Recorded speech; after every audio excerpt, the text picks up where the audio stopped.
Coming from an Islamic upbringing and an Islamic background, going to an Islamic school, I think definitely not feeling so taboo to talk about what you're going through.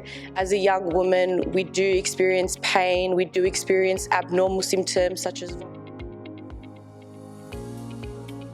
So my name is Raheel, I go by Ray, I'm 23 and I have endometriosis, polycystic ovaries and IBS. Endometriosis is a condition where lesions are found outside of the uterus.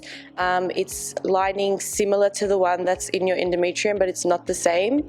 And they can be found like in your pouch of Douglas, your bladder, your bowels, just basically in places where they're not meant to be. They cause lots of pain. So I started experiencing pain when I was about 12 years old. There was multiple ED visits that always resulted in like it's psychosomatic symptoms or it's a ruptured cyst, and by the time they do an ultrasound it's cleared. So that just was ongoing until I was about 15, 16, and I remember like one doctor came into the emergency and he's like, it's either a twisted ovary or you've got endometriosis. And then it took about 2 years from that point on to be like waitlisted for a laparoscopy and finally get a diagnosis of endometriosis when I was 17, almost 18. And then after getting the diagnosis, it's just been multiple pushback, laparoscopies, and just the whole experience has just been constantly advocating and constantly having someone tell you, no, I don't think that's true. And you like wholeheartedly believe that you trust and know your body more than anyone else. Long time, but finally we're here.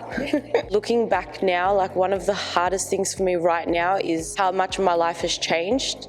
Like I was the type of girl that had 2 or 3 jobs at the same time, constantly running around, like never home. And then as my illness got harder and more chronic, like my life has changed in the fact that I'm spending a lot more time at home. I can't hold 1 job, let alone 2. Studies have been affected. So it's just been a whole life change that you don't really think comes with just having like an illness like that. The mental effect that it has on you, like depression, anxiety, like those are things that if you already have a predisposition for them, like having a chronic illness just exacerbates that whole thing. So I would say that, yeah, accepting that my life is no longer what it was is one of the hardest things that have come with having these diagnoses. Definitely having like at least 3 or 4 heat packs on me is a big positive for me.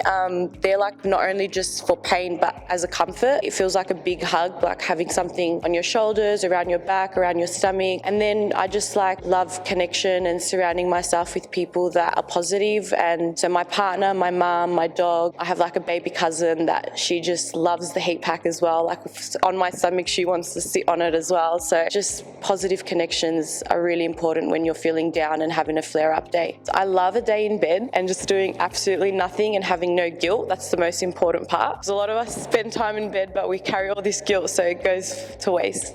Definitely a recharge day, and I just love being out in the sun. So when the sun is out, when Melbourne blesses us, I will spend some time outside and recharge my energy that way. I would say keep the strength because you're going to need it. I would have said to my past self, like, do a lot more research then, although like back then there probably wasn't as many books and stuff, but had I done a lot more research back then, I maybe would have been able to advocate for myself a lot sooner. Don't be scared about the multiple diagnosis. Like researching it could actually make you feel a lot better. Like I used to be the type was like, I don't want to know. Now, yeah, it was a lot better to know and do that research. Yeah, definitely this one. It's gotten soft and it holds the heat so well. So, and the wraparound is just so much easy for me, like to be able to cook and clean, and I don't feel restricted by like having to use this. So I love that for me.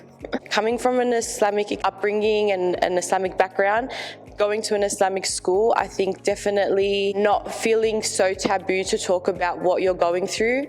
As a young woman, we do experience pain, we do experience abnormal symptoms such as vomiting or, intense pain where you can't move or walk. And I think it's okay to express that. Don't feel that, you can't because there's men in the room or whatever it is. Like, this is your body and own it. And don't be afraid to say that you need help or that you're in pain. Like, that was my experience. Like, I was so scared to say that this is not normal, but it's not, and advocate for yourself, definitely.